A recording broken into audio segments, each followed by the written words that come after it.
সে আল্লাহ তাআলার জন্য আমরা হৃদয় নিংড়ানো হৃদয়ের সবটুকু ভালোবাসা উৎসর্গ করে দিয়ে সিংহের মতো গর্জন করে দেহের সবটুকু সত্যিকে বলার মাঝ বরাবর এনে সে আল্লাহ তাআলার জন্য আমরা কালিমাতুশ শুকর আদায় করে বলি আলহামদুলিল্লাহ।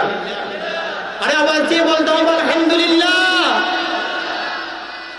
সকলে আমার মুখে মুখে পড়ুন রব্বানা লাকাল হামদ হামদান কাসীরান طيبا مباركا فيه يا ربي لك الحمد كما ينبغي لجلال وجهك وعظيم سلطانك لك الحمد بالإيمان لك الحمد بالإسلام لك الحمد بالقرآن আমরা প্রশংসা করলাম কার?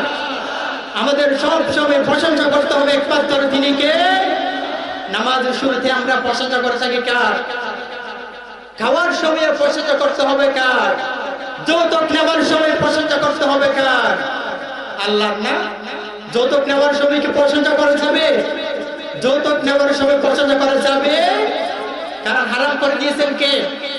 হারাম করে দিয়েছেন কে? আল্লাহ তাআলা কুরআনুল কারীমের 28 নম্বর পারার মধ্যে সূরাতুল হাশর 7 নম্বর আয়াতের শেষের দিকে বলেছেন ওয়ামা আতাকুমুর রাসূল ফাখুযুহু ওয়ামা নাহাকুম আনহু ফাতাহু।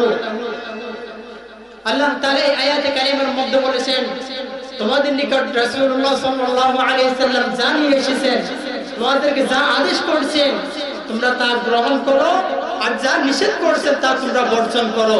এজন্য যৌতুক নেওয়া যাবে? যৌতুক নেওয়া এটা বড় মারাত্মক একটি জুলুম। আমরা দেখি বর্তমান সমাজের মধ্যে যৌতুক দিন দিন বৃদ্ধি পাচ্ছে, কমছে না।